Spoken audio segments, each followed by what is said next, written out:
काम उलझ रहा है, आपका कोई काम ऐसा है जो बहुत दिन से उलझा हुआ है, चाहे वो कोर्ट कचहरी का हो, चाहे वो किसी से जुड़ा हुआ हो, और वो नहीं हो रहा, तो स्कंद पुराण कहती है, हमारे खंड में भी वर्णन है शिव महापुराण, कि किसी भी नवमी को आप आंवले के पेड़ के नीचे घी का दिया लगाकर, मौली मतलब हाथ में जो नाड़ा बांधते हैं, लच्छा, मौली लच्छा नाड़ा, हाथ में बांधने वाला पूजन वाला धागा लाल, घी का दिया लगाकर 5 परिक्रमा आंवले के वृक्ष की कर लीजिए, और परिक्रमा कर धागे को वहीं पर छोड़कर थोड़ा सा धागा और अलग से लेकर किसी टहनी पर उसको कामना कर बांध दीजिए। महाराज 10वीं तिथि को, नवमी को तो ये करो कि 10वीं को वापस जाकर आंवले के पेड़ के नीचे घी का दिया लगाइए, और जो धागे की आपने टहनी पर जो धागा बांधा है उसको खोल कर ले आइए, अपने हाथ पर बांधकर उसी धागे को पहनकर अपने काम के लिए निकल जाइए, आपको सफलता प्राप्त हो जाए। स्कंद पुराण में आंवले के वृक्ष का बड़ा महत्व है। वृक्ष में जो गोंद लगती है वो ब्राह्मण हत्या का अंश है। पृथ्वी पर जो वृक्ष लगते हैं और वृक्ष में जो गोंद लगती है वो ब्राह्मण हत्या का अंश है। बंजर भूमि ब्राह्मण हत्या का अंश है। इसलिए हमारे यहाँ शास्त्र कहता है, तुम्हारे बहू का अगर जापा होए, बहू की डिलीवरी होए, बहू को संतान होए, तो खूब घी में गोंद तल तल कर खिलाओ, पर जन्माष्टमी रामनवमी पर भगवान का प्रसाद तैयार करो तो उसमें गोंद मत डालना, क्योंकि उसमें ब्राह्मण हत्या का अंश रहता है। भगवान के प्रसाद में गोंद नहीं आना चाहिए।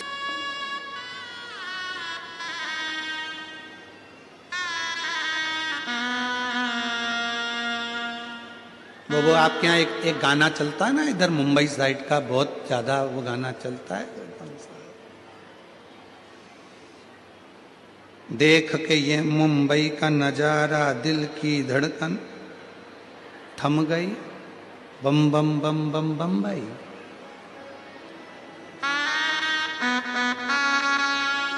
ऐसा ही है ना? अरे बोलो तो जम के, ऐसा ही है ना?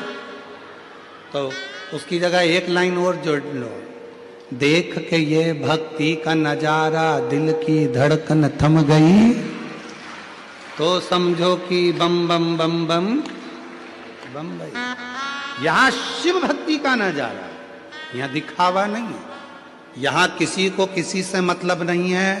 लोग आते हैं, भजन करते हैं, कथा सुनते हैं, एकदम साइलेंट चुप होकर बैठेंगे। सुनने वाला श्रोता जो कथा सुनने आया है वो शोर भी नहीं करता, शोर तो अपने मचाते हैं, दूसरा शोर नहीं मचाता।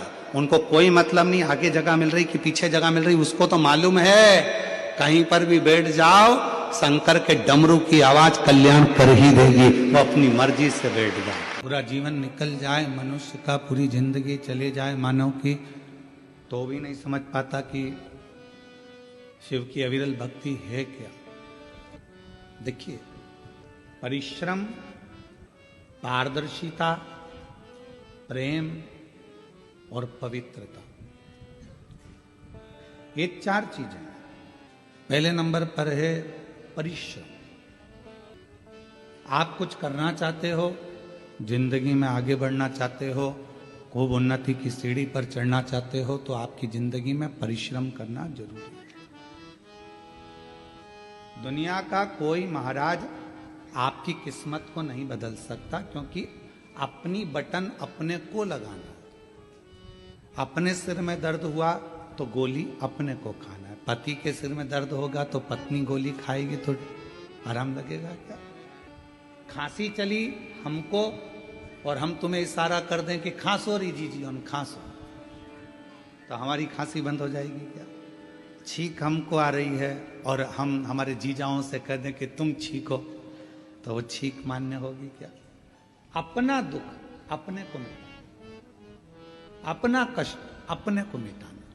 कोई दुनिया का कोई महाराज ऐसा नहीं है तुम्हारे दुख को मिटा दे, तुम्हारे दुख को तुम्हें स्वयं मिटाना पड़ेगा।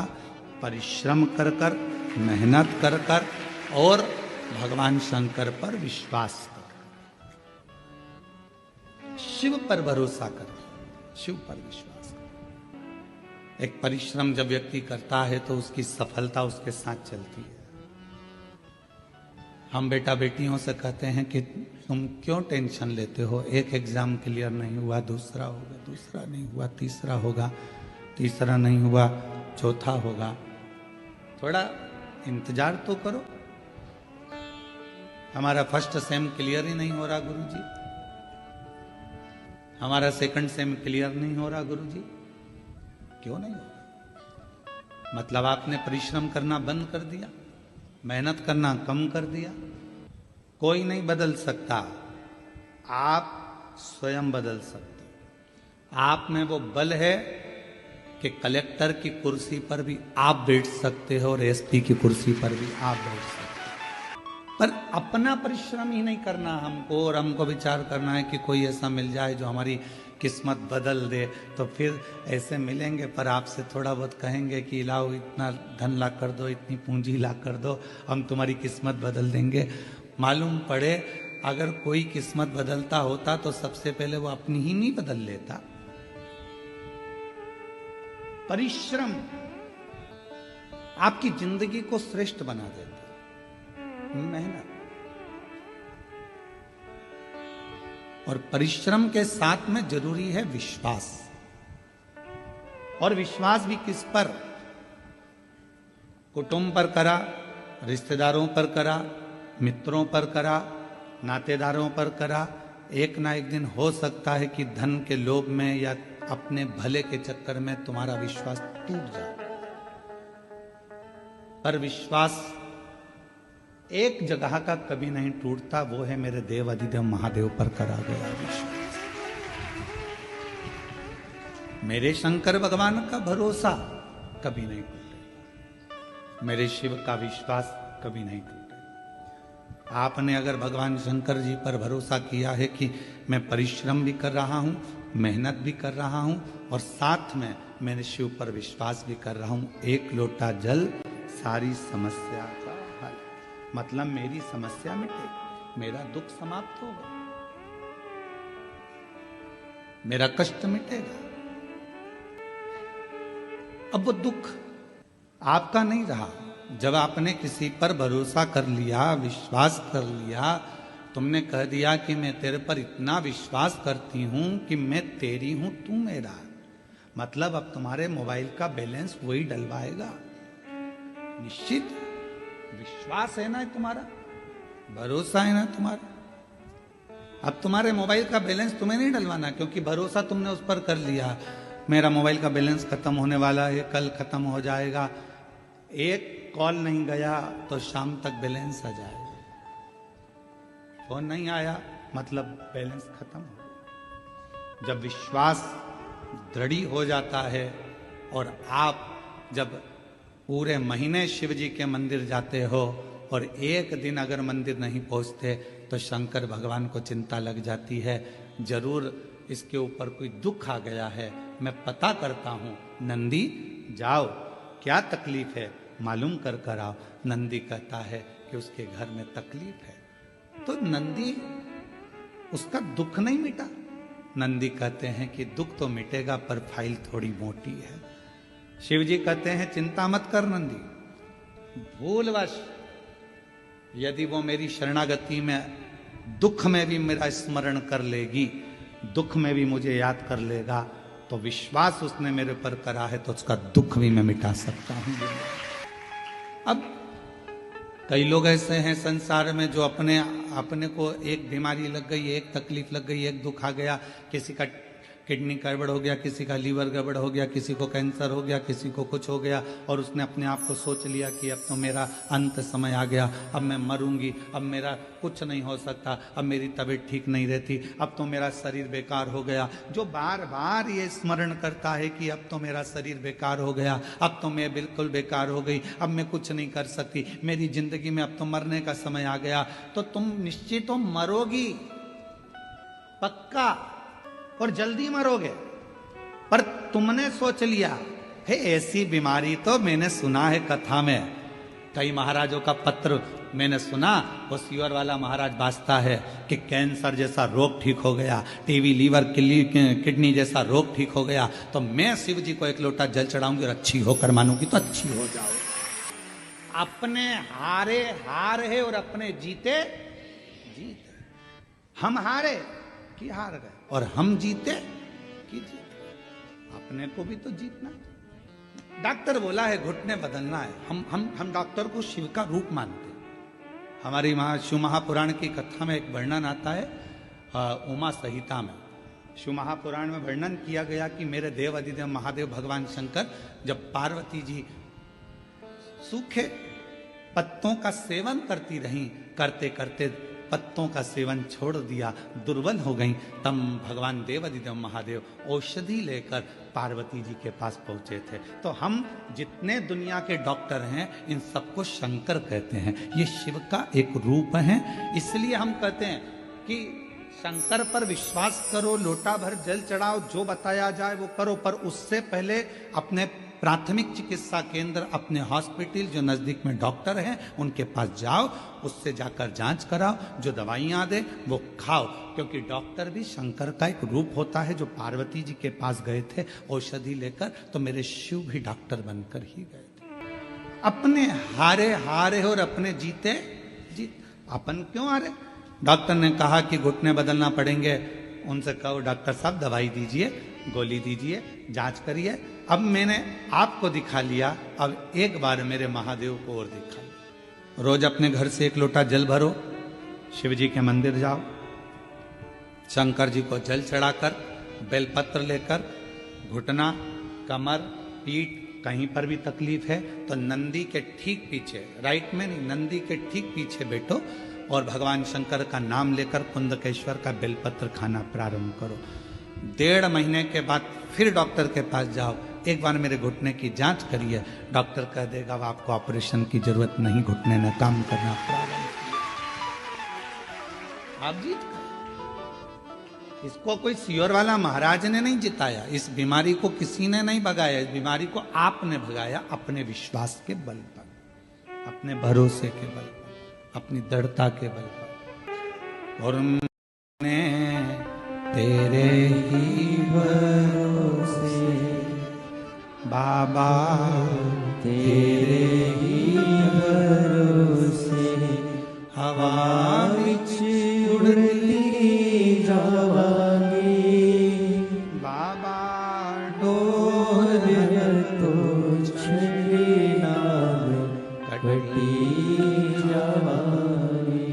भोले मैं तेरी पतन, शंभू मैं तेरी पतन, हवा विच उड़ती जागी, बाबा डोर तो छड़ना कटी जागी।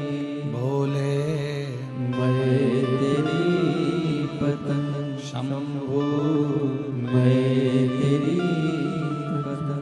तो यहाँ शिव महापुराण की कथा 4 चीजें बता रही है। पहले नंबर पर है परिश्रम, दूसरे नंबर पर है पारदर्शिता, तीसरे नंबर पर है प्रेम और चौथे नंबर पर है पवित्रता। कुछ करना है, सफल होना है, परिश्रम करना पड़ेगा।